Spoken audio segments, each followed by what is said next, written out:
ಚಿಕ್ಕಮಗಳೂರಿನ ದತ್ತಪೀಠದಲ್ಲಿ ಹಿಂದೂಗಳಿಗೆ ಪೂಜೆ ಮಾಡಲು ಅವಕಾಶವನ್ನು ಮಾಡಿಕೊಡಬೇಕು. ಹೈಕೋರ್ಟ್ ನಿರ್ದೇಶನದ ಪರವಾಗಿ ನಾನು ಸೂಚನೆಯನ್ನು ನೀಡ್ತೇನೆ. ಚಿಕ್ಕಮಗಳೂರು ತಾಲೂಕಿನ ಇನಾಮ ದತ್ತಾತ್ರೇಯ ಪೀಠ ಬೇರೆ, ನಾಗೇನಹಳ್ಳಿಯಲ್ಲಿರುವಂತಹ ಬಾಬಾ ಬುಡ್ಡನ್ ದರ್ಗಾ ಬೇರೆ. ಈ ವಿಚಾರ ದಾಖಲೆಗಳಲ್ಲಿ ಸಾಬೀತಾಗಿದೆ ಎಂದು ಸಚಿವ ಸುನೀಲ್ ಕುಮಾರ್ ಹೇಳಿದ್ದಾರೆ. ದತ್ತಪೀಠಕ್ಕೆ ಭೇಟಿ ಕೊಟ್ಟ ಬಳಿಕ ಮಾತನಾಡಿದ ಸಚಿವ ಸುನೀಲ್ ಕುಮಾರ್, ದತ್ತಪೀಠದ ಹೋರಾಟದ ಮೂಲಕವೇ ನಾನು ಗುರುತಿಸಿಕೊಂಡಿದ್ದೇನೆ. ಹೈಕೋರ್ಟ್ ಹಿಂದೂಗಳ ಭಾವನೆಗಳಿಗೆ ಪರವಾದ ತೀರ್ಪನ್ನ ಕೊಟ್ಟಿದೆ. ನಾನು ಮಂತ್ರಿಯಾದ ಸಂದರ್ಭದಲ್ಲಿ ಈ ತೀರ್ಪು ಬಂದಿರುವುದು ನನ್ನ ಜೀವನದ ಯೋಗ ಎಂದು ಸಂತಸಪಟ್ಟರು. ದತ್ತಪೀಠದಲ್ಲಿ ಹಿಂದೂಗಳ ಮೂಲಕವೇ ಪೂಜೆಯಾಗಬೇಕು ಎಂದು ಹೈಕೋರ್ಟ್ ನಿರ್ದೇಶನ ಕೊಟ್ಟಿದೆ. ಮುಸಲ್ಮಾನರು ಕಣ್ತೆರೆದು ನೋಡಬೇಕು. ನಿಮ್ಮ ನಾಗೇನಹಳ್ಳಿಯ ದರ್ಗಾವನ್ನ ನೀವು ಅಭಿವೃದ್ಧಿ ಮಾಡಿ.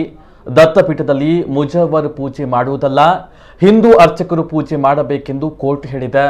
ಹಿಂದೂಗಳ ಭಾವನೆಗಳ ಪರವಾಗಿ ನಮ್ಮ ಸರ್ಕಾರ ನಿಲ್ಲುತ್ತೆ ಎಂದು ತಿಳಿಸಿದರು. ಈ ಹಿಂದಿನ ಸಿದ್ದರಾಮಯ್ಯ ಸರ್ಕಾರ ಹಿಂದೂಗಳ ವಿರುದ್ಧದ ನಿರ್ಣಯ ತೆಗೆದುಕೊಂಡಿತ್ತು. ಮುಜವರ್ ನೇಮಕ ಮಾಡಿ ಹಿಂದೂ ವಿರೋಧಿಯಾಗಿ ನಡೆದುಕೊಂಡಿತ್ತು. ಈಗ ನ್ಯಾಯಾಲಯ ನಮ್ಮ ಪರವಾದ ತೀರ್ಪನ್ನು ನೀಡಿದೆ ಎಂದವರು ಅಭಿಪ್ರಾಯಪಟ್ಟರು.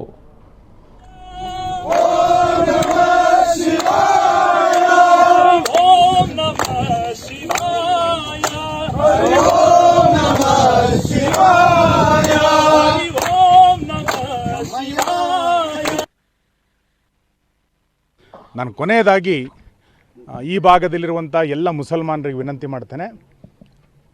ದತ್ತಾತ್ರೇಯ ಪೀಠ ಬೇರೆ, ನಾಗೇನಹಳ್ಳಿಯಲ್ಲಿರುವಂತಹ ಬಾಬಾ ಬುಡನ್ ದರ್ಗಾ ಬೇರೆ ಎನ್ನುವಂಥದ್ದು ದಾಖಲೆಗಳಲ್ಲಿ ಮತ್ತೆ ಮತ್ತೆ ಸಾಬೀತಾಗಿದೆ. ಆ ಎಲ್ಲ ದಾಖಲೆಗಳನ್ನು ಕೂಡ ನಾವು ಹೇಳಿದ್ವಿ. ಹೈಕೋರ್ಟ್ ಇವತ್ತು ದತ್ತಪೀಠದಲ್ಲಿ ಹಿಂದೂಗಳ ಮುಖಾಂತರವೇ ಪೂಜೆ ಆಗಬೇಕು ಅನ್ನುವಂಥ ನಿರ್ದೇಶನವನ್ನು ಕೊಟ್ಟ ನಂತರ ಮುಸಲ್ಮಾನರು ಕಣ್ಣು ತೆರೆದು ನೋಡಬೇಕು. ನಿಮ್ಮ ನಾಗೇನಹಳ್ಳಿಯ ದರ್ಗಾವನ್ನು ನೀವು ಅಭಿವೃದ್ಧಿ ಮಾಡಿ.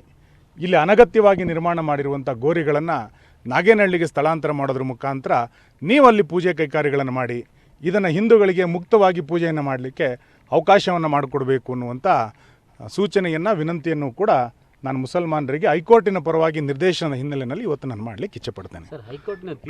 ದತ್ತಪೀಠದ ಹೋರಾಟದ ಮುಖಾಂತರ ಸಾರ್ವಜನಿಕ ಜೀವನದಲ್ಲಿ ನಾನು ರೂಪುಗೊಳ್ತಾ ದೊಡ್ಡ ಪ್ರಮಾಣದಲ್ಲಿ ನನ್ನ ಬೆಳವಣಿಗೆಯಲ್ಲಿ ದತ್ತಪೀಠದ ಹೋರಾಟ ಭಾಳ ಪ್ರಮುಖವಾಗಿರುವಂಥ ಸಂಗತಿ. ಆ ಹೋರಾಟದ ಮುಖಾಂತರವೇ ಸಾರ್ವಜನಿಕ ಜೀವನದಲ್ಲಿ ನಾವು ಗುರುತಿಸ್ಕೊಂಡಿದ್ದು. ಅದರ ಮುಖಾಂತರವೇ ಇವತ್ತು ಜನಪ್ರತಿನಿಧಿಯಾಗಿ ಮಂತ್ರಿಯಾಗಿ ಬರುವಂಥ ಅವಕಾಶ ಇವತ್ತು ನಂಗೆ ಸಿಕ್ಕಿದೆ. ಬಹುಶಃ ದತ್ತಾತ್ರೇಯರ ಕೃಪೆ ಮತ್ತು ಈ ಹೋರಾಟದಲ್ಲಿ ಭಾಗವಹಿಸಿದಂಥ ಎಲ್ಲ ಕಾರ್ಯಕರ್ತರ ಸಹಭಾಗಿತ್ವದ ಕಾರಣಕ್ಕೆ ಇವತ್ತು ಜವಾಬ್ದಾರಿಯುತವಾದಂಥ ಸ್ಥಾನಕ್ಕೆ ಇವತ್ತು ನಾನು ಬಂದು ನಿಂತಿದ್ದೇನೆ. ನನ್ನ ಜೀವನದ ಒಂದು ಅತ್ಯಂತ ಯೋಗ.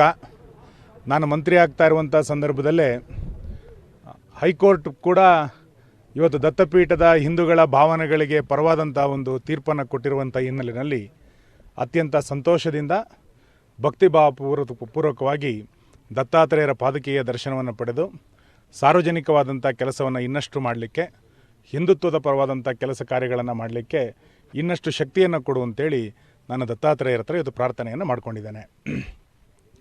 ಈ ಹಿಂದೆ ಇದ್ದಂಥ ಸಿದ್ದರಾಮಯ್ಯರ ನೇತೃತ್ವದ ಕಾಂಗ್ರೆಸ್ ಸರ್ಕಾರ ದತ್ತಪೀಠದ ಕುರಿತಂತೆ ಹಿಂದೂಗಳ ವಿರುದ್ಧವಾದಂಥ ಯೋಚನೆಗಳನ್ನು, ನಿರ್ಣಯಗಳನ್ನು ಮಾಡಿಕೊಂಡಿತ್ತು. ಸುಪ್ರೀಂ ಕೋರ್ಟ್ ತೀರ್ಪು ಕೊಟ್ಟಿದ್ದರೂ ಕೂಡ ಇಲ್ಲಿ ಹಿಂದೂಗಳಿಗೆ ಪೂಜೆಗಳಿಗೆ ಅವಕಾಶವನ್ನು ಮಾಡಿಕೊಡಬಾರ್ದು ಅನ್ನುವಂಥ ದುರುದ್ದೇಶದಿಂದ ಒಂದು ಸಮಿತಿಯನ್ನು ರಚನೆ ಮಾಡಿ ಮುಜಾವಿರನ ನೇಮಕ ಮಾಡಬೇಕು ಅನ್ನುವಂಥ ತೀರ್ಮಾನವನ್ನು ಆವತ್ತಿನ ಹಿಂದೂ ವಿರೋಧಿ ಸರ್ಕಾರ ತೆಗೆದುಕೊಂಡಿತ್ತು. ಇವತ್ತು ಆ ಅರ್ಜಿಯನ್ನು ತಿರಸ್ಕರಿಸಿ ನ್ಯಾಯಾಲಯ ಇವತ್ತು ನಮ್ಮ ಪರವಾದಂಥ ತೀರ್ಪನ್ನು ಕೊಟ್ಟಿದೆ.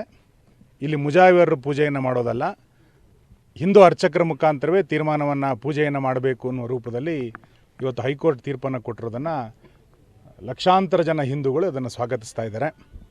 ನನಗೆ ವಿಶ್ವಾಸ ಇದೆ, ಈ ಹೋರಾಟದ ದಶಕಗಳ ಹೋರಾಟದ ಕಾರಣಕ್ಕೆ ಇವತ್ತು ಹೈಕೋರ್ಟ್ ಕೂಡ ನಮಗೆ ಮನ್ನಣೆಯನ್ನು ಕೊಟ್ಟಿದೆ. ಎಲ್ಲ ಹೋರಾಟಗಾರರಿಗೆ ಇವತ್ತು ಅತ್ಯಂತ ಸಂತೋಷ ಮತ್ತು ಸಂಭ್ರಮದ ದಿನ. ಸರ್ಕಾರ, ಇವತ್ತಿನ ಈ ಸರ್ಕಾರ ಹಿಂದೂಗಳ ಭಾವನೆಗಳ ಪರವಾಗಿರುವಂಥ ಸರ್ಕಾರ ಇದು. ಹಿಂದೂಗಳ ಭಾವನೆಗಳನ್ನು ಗೌರವಿಸುವಂಥ ಸರ್ಕಾರ ಇದು. ಯಾವ ಹಿಂದೂ ಸಮಾಜ ಯಾವ ಭಾವನೆಗಳನ್ನು ವ್ಯಕ್ತ ಮಾಡುತ್ತೋ ಅದರ ಪರವಾಗಿ ನಿಲ್ಲುವಂಥ ಸರ್ಕಾರ ಇದು. ಹಾಗಾಗಿ ಕೋರ್ಟ್ ಇವತ್ತು ಏನು ಸಮಿತಿಯನ್ನು ರಚನೆ ಮಾಡಿ ಆದಷ್ಟು ಬೇಗ ನಿರ್ಣಯವನ್ನು ತೆಗೆದುಕೊಡಿ ಅಂತ ಏನಂತ ಹೇಳಿದೆಯೋ, ಖಂಡಿತ ನಮ್ಮ ಸರ್ಕಾರ ಮಾನ್ಯ ಮುಖ್ಯಮಂತ್ರಿಗಳ ಆಶಯದಂತೆ, ಮುಖ್ಯಮಂತ್ರಿಗಳ ಸೂಚನೆಯಂತೆ ಆದಷ್ಟು ಶೀಘ್ರ ಸಮಿತಿಯನ್ನು ರಚನೆ ಮಾಡಿ ಹೈಕೋರ್ಟಿನ ಆದೇಶವನ್ನು ಮನ್ನಣೆ ಮಾಡುವಂಥದ್ದು ನಮ್ಮ ಸರ್ಕಾರದ ಆದ್ಯ ಕರ್ತವ್ಯ ಇದೆ.